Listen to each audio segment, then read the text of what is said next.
I could remember the tires on the rack. I could still smell them.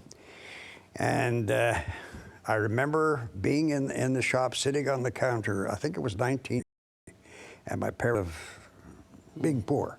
Right. Yeah. But that's my first real memory. What can you tell me about your mother and father? I understand your mother was very religious. She was, yeah. My mother, you want to know? My mother? Both of them, actually. Well, my father was religious because his father was religious. I don't think my father really was that religious.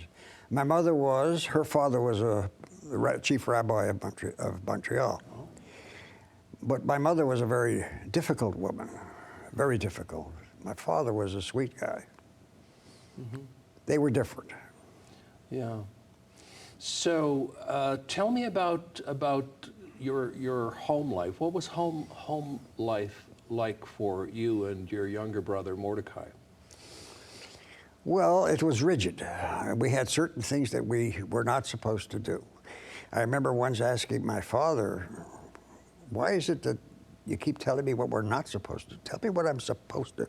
Why is it always this is bad and this is bad and this is bad? Tell me something that's good." It wasn't, I mean, we were kids, you know, this is the way it was. But as I aged and as he aged, we realized, you know, there's something better than this. What was Montreal like? Because you grew up in the 1930s. What was it like growing up in Montreal? Well, we had our own community. It was called the Plateau. And just about everybody there was Jewish. It was like a little shtetl. We didn't know any different. We had, people it was spoke fun. Yiddish? Pardon? Did people speak Yiddish? The older people did, yeah. the grandparents. See, there were three really generations. There were the grandparents who escaped from Europe. Mm-hmm. And then there were their children. This was the second generation. Who weren't born in Canada. They probably came as infants like my father. And then there were the third generation. We were the real Canadians. So our grandparents had ambitions.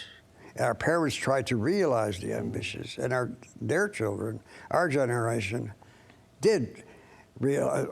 Hopefully, most of us did. You know, I don't know if you ever read The Apprenticeship of Duddy Kravitz, my brother's book. Do you remember the grandfather? Poking holes in the earth, and he told Duddy, he says, "You have to have land." That's right. Remember? Yeah. You have to have land. He had that done so well, you know. Yeah. Yeah.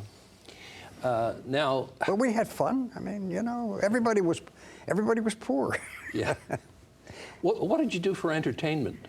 Oh, we listened to the radio. We played in the dirt because nobody had lawns. You know, lawns were for the rich people. We had a yo-yo or a bolo bat, and we. Dick Tracy, Fibber McGee and Molly, that kind of the inner sanctum. All the American radio shows. Yeah. Yeah. And we listened to, on Friday nights, we listened to boxing, Gillette's. And on Saturday night, we listened to the Montreal Canadiens. Of course. And if we had a few pennies, there were three of us boys, we were in our early teens. And we fooled around. You know, nobody ever got hurt. We just did boy things. But if we had 75 cents, we would go to the forum. We'd get standing room for 75 cents, so we could watch them play. Wow. 75 cents. Yeah. I'll tell you how it's different. My mother, I remember once my mother gave me 12 cents to get a dozen eggs. Wow. A penny an egg. A penny an egg. Yep. Yeah. During the 1930s, terrible things were happening in Germany. The Nazis were on the rise. It was just before World War I, and before World War I or World War II. Yeah. During World War II as well, Jewish people were being persecuted and murdered. Slaughtered. Was word of that getting back to Montreal, the Jewish community? We didn't know. We heard that they were being, you know, Kristallnacht, you know, where they smashed windows. Well, we didn't know anything about concentration camps. Only afterwards, when the war in the 43, 44. We finally realized what was going on, and we've learned recently that our leaders like Churchill and Roosevelt, they knew, but they didn't or wouldn't do anything. What could they do? You know, should they bomb the concentration camps? What for? You know? They needed bombs to kill soldiers. Right. We were expendable. We didn't know. Yeah. What was the reaction when you did know? Oh, It must have been yeah. It was devastating. Terrible. It's still devastating. Sure. And it hasn't changed, Carl. I mean, remember the Armenian genocide. What's going on in Africa? What's going on in the Middle East? People are still killing people in the name of religion. Mm. You know, Karl Marx said religion is the opiate of the people. Mm. Yeah. What's going on in the name of religion? It's terrible. But anyway, yeah, we didn't know. Yeah. Tell me about your school years, your younger school years. What was it like going to school? Oh, it was fun. In the 1930s in Montreal? It was fun. Yeah. Yeah, we enjoyed it. We had good teachers. It was different then, you know. Don't forget, we learned to read when we were 5 years old. Mm. We learned cursive writing. Kids today don't learn. Yeah. I enjoyed school. We had we were taught music. We had concerts. In high school, we had we had to learn 12 subjects, including Latin. Of course. Which I hated, but which I realized was a good thing because it taught me a lot. I had a great math teacher, Mr. Saunders. He taught me math the way it should be taught. I enjoyed it. And of course, when I was in high school, the war started. So we were in the cadets. And then when I started university, we were in the Army, because at that time, if you were a university student, you could go to the COTC, Canadian Officer Training Corps. We were in uniform, and we would train every day. And in the summer, in my case, went to Camp Petawawa with the engineers. I learned how to build a Bailey Bridge and how to blow it up. I learned how mine laying and mine detecting. I learned different kinds of firearms and how to take them apart and fire them. We were busy at summer, and it was hot and terrible, and the flies were terrible, but this is what we did, and we were in uniform. And thankfully, in 1945, the war was over. I didn't have to go to war, but we were in uniform. Just getting back to school, did you have any favorite subjects? History. Yeah. History and math. Yeah, but history. I had a great history teacher. What was his name? Gosh. I can't remember. It was a long time ago. I don't expect you to remember. He was good. He was good. We did ancient history, and we did European history, Canadian. We did history. And Mr. Henderson. Sometimes, you know. Yeah. Oh, yeah. It's a 93-year-old. Now, you worked a number of different jobs to save money to go to college. Yeah. Tell me about some of those different jobs you worked, and you must have had some interesting experience that you could relate. My first real job, I used to have 15 or 16. I worked at Grover's Knitting Mill, which was right next to the baseball stadium. And this was a great job because you could stand in the window and watch the ball games. I tutored. I worked at Eaton's in the basement selling menswear, in the fur department, putting fur coats into storage. And then I went at university. Yes, I was at university. I drove a taxi.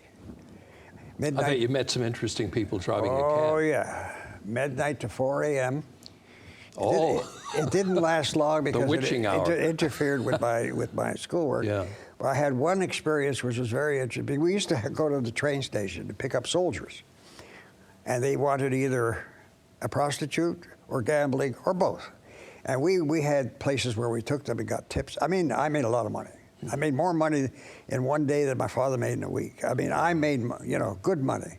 And one day this soldier came and he had a lady on his arm, and he said, I want to go to Quebec City.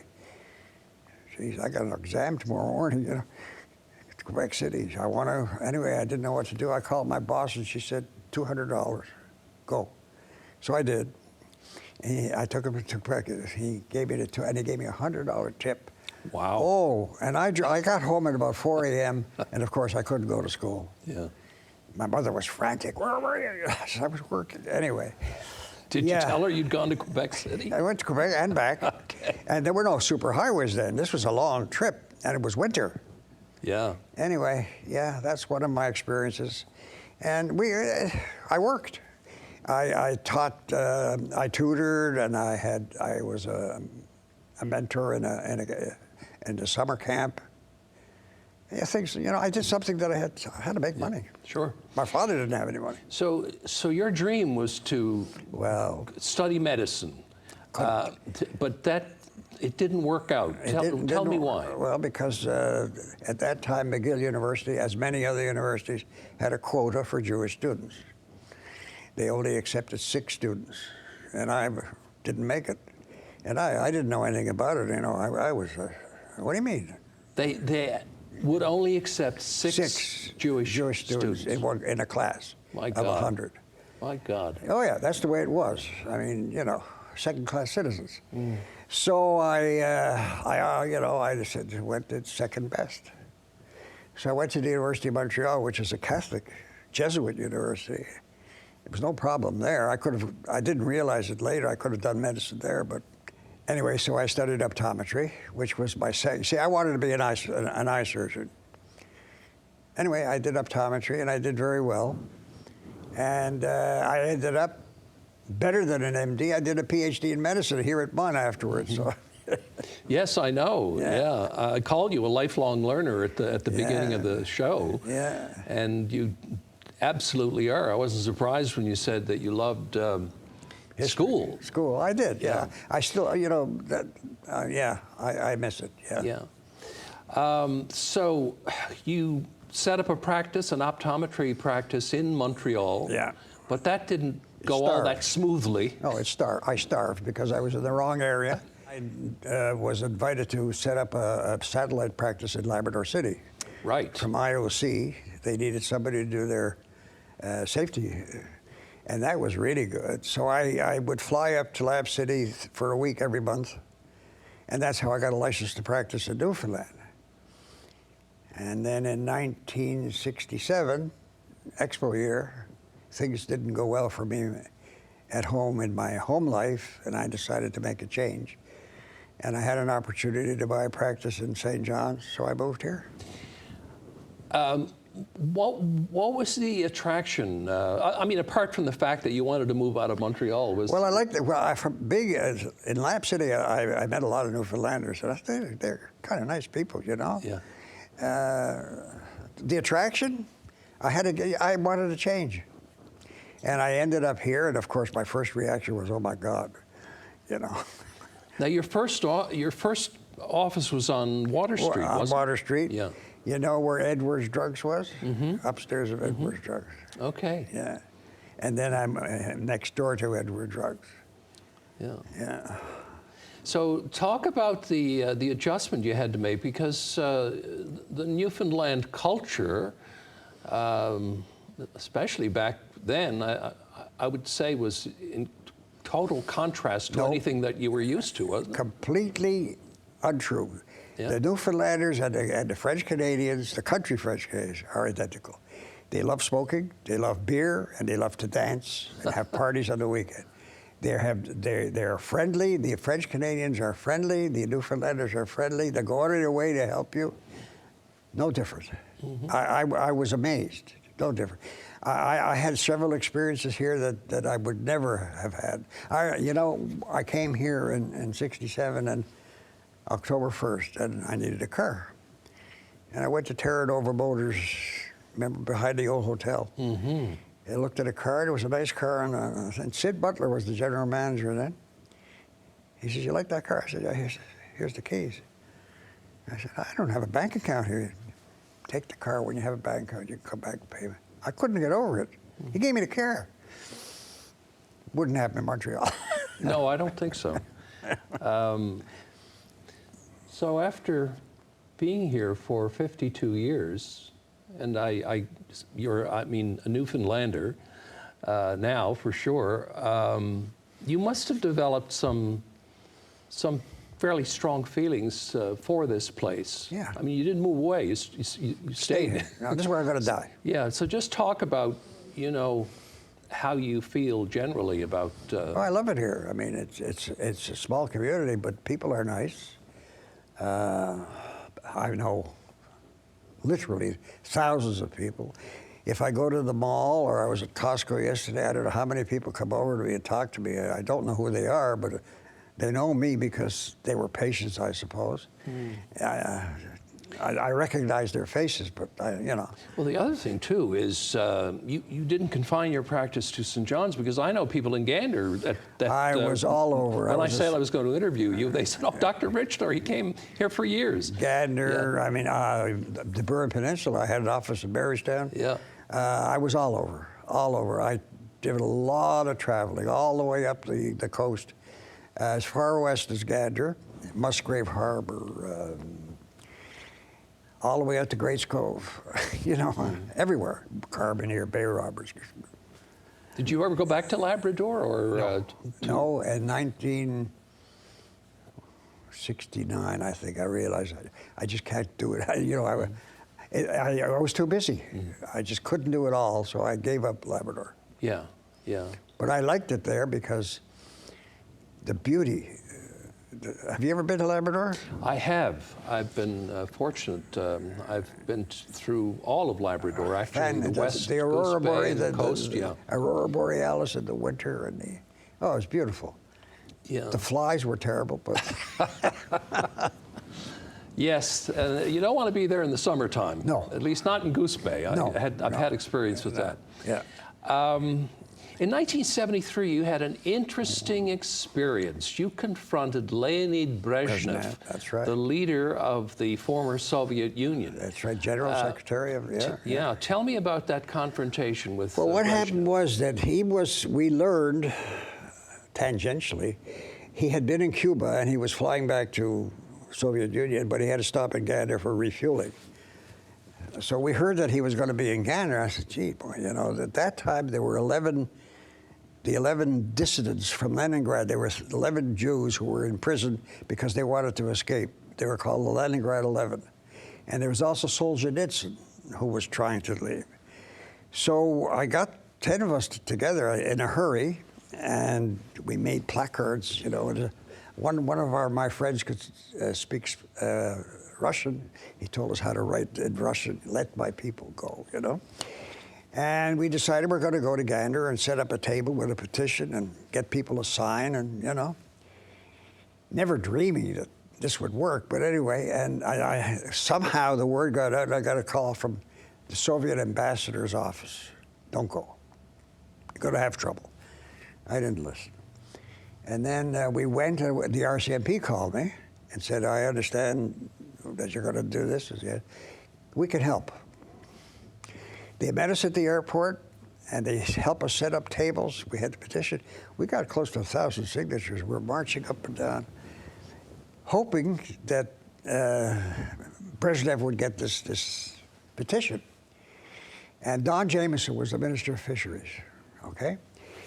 And it was getting dark, and we figured, well, we're going to go home now. And George Baker, who worked for CBC then, Senator George Baker, came running over to me and said, "Get your coats on, go outside, the plane's landing." So we ran out, started screaming. You think they got off the plane and came towards the fence? I said, "Oh my God." There were snipers on the roof. CBC or somebody was there with movie. They were taking pictures of everything. And he came to the fence. I have a picture of him facing me. Wow. Yeah. And Don Jameson, they were loaded drunk. Yeah, they're loaded. I mean, you could tell. And the interpreter, "What do you want?" I said, "Well, Mr. President, this is what we want. They're all criminals. Go home." And they turned and walked away. Okay, so we went into the airport to go to have... You got a drunken response from a drunken Soviet. So we went back. We were happy. I mean, we went and had something to eat before we get on the plane. The phone started ringing. "Come to the air, come to the phone." People were called. Somehow the word got out. And then George's wife, what's her name? Avrum. Avrum came running over to me. The ambassador wants to see you. Yakovlev, Alexander Yakovlev. He's the same guy who left. He was ambassador in Canada for 20 years. And he left and went with Gorbachev. Oh. He was a very important man. And he's standing there with his interpreter. I was nervous, you know. And yeah, what do you want? And he understood English, but he pretended he didn't in the end. And I said what we wanted, and he said, Dr. Richler, you don't understand power politics. I said, no, I don't understand power politics, but these people are not criminals. We would like this petition to be presented to Mr. Brezhnev. Here's my card. When the next time you're in Ottawa, come and see me. I still have his card. We had a picture taken, shook hands, and see, you know. Then George came running. Mr. Jameson wants to see you. I said, okay, but everybody has to be there. So all 10 of us went in, and there were other people in the room. And Don Jameson says, you heard what they said. They're all a bunch of criminals. And a man stood up, whom I didn't know. No, Minister Jameson, they are not criminals. They are criminals. And I said, who are you? I'm the head of the Russian desk in Ottawa, Canadian. He was from Ottawa. I'm a little bit confused. Did you say Don Jameson said they were criminals? That's right. He said, Don Jameson, you heard what Mr. Brezhnev said, they're criminals. Okay. Yeah. Yeah. So then Don Jameson said, give me the petition, I'll give it to Mr. Brezhnev, which he did. And we went home. Wow. Wow. It was quite something. That's quite something. And yeah. you know, I got phone calls from, you know, like Time Magazine. But it was the same day that Patty Hearst was arrested. So we didn't make the front page. But there was a lot of response, and it was quite exciting. Yeah. My 15 minutes of fame. Before I forget, I have to ask you this question, because earlier on you mentioned as a little boy listening to the Montreal Canadiens on the radio. At one point in your short career in optometry in Montreal, you did get to fit some of the Montreal Canadian players. Mario Lemieux, I think it was. Yeah, One of them, you got to fit them with contact lenses. Yeah, but they didn't work because in those days the contact lenses were hard lenses, and they fell out. But I did, yeah. It's true. Yeah. Yeah, never got paid. So as being like a Montreal Canadiens fan as a kid, did you get kind of a special kick out of that, being able to fit Mario Lemieux with It was contacts? exciting, yeah. I remember what was more exciting to me was I met Dick Irvin, who was senior, who was the coach then, and he took me in. Yeah, that was nice. Yeah. That was nice. I bet. Yeah, I was young. Yeah. You're in your 10th decade now. That's it. Do you have any thoughts on how you've managed to make it this far and in such robust health? The male members of my family, of the Richler family, most of them have lived to be close to 100. One of my uncles just died 99. No, it's genes. Except my father died young, but yeah, it's the genes, I guess. And somebody once asked me, said, "How did you live to be so long?" I said, "I don't eat pork." You probably don't smoke either. I used to. Did you? Oh, 3 packs a day, yeah. Yeah. What about alcohol? Do you ever have a drink? I have a little nip once in a while. Before I go to bed, I'll have an ounce of scotch. Single malt. Ah, of course. Looking back, is there anything you would have done differently in your life? Oh, yes. A lot of things. Yeah. I wouldn't have made all the mistakes I've made. But you can't go back. Yeah. You can't go back, you know. Yeah. I'm happy. I have a wonderful wife. We've been married now for 30 years. She's a Newfoundlander. I have 5 great kids, and 11 grandchildren, and a bunch of great-grandchildren. I'm okay. But right now, I'm busy writing my memoirs.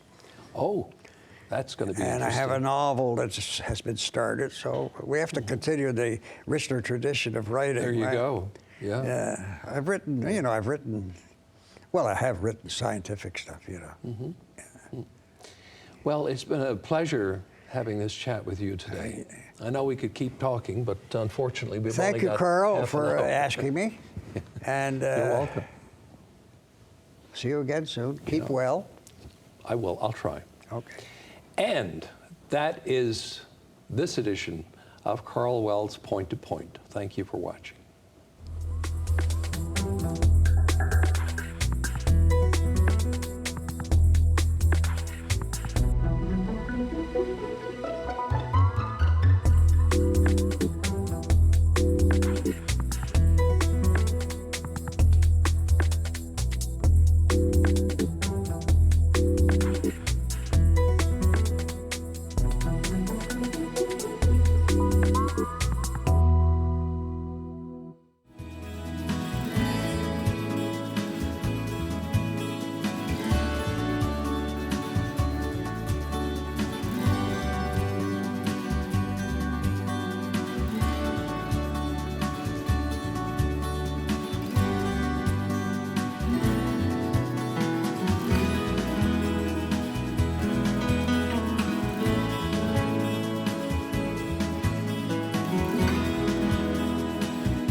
If you want convenience, Marie's Money Mart is here for you. A one-stop shop for a variety of products, home-style breads, sandwiches, plus check out our freshly baked artisan breads and single-serve desserts exclusively at our in-store bakery on Frecker Drive. With 25 locations, wherever you go, there we are. Call the Rogers TV viewer response line, email us, or connect with us on social media.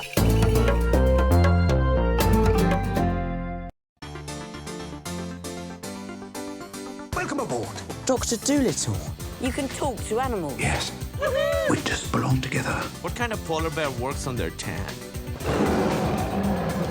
You win this round. Spotlight and a drum roll, please. Let's dance! And now the icing on the cake.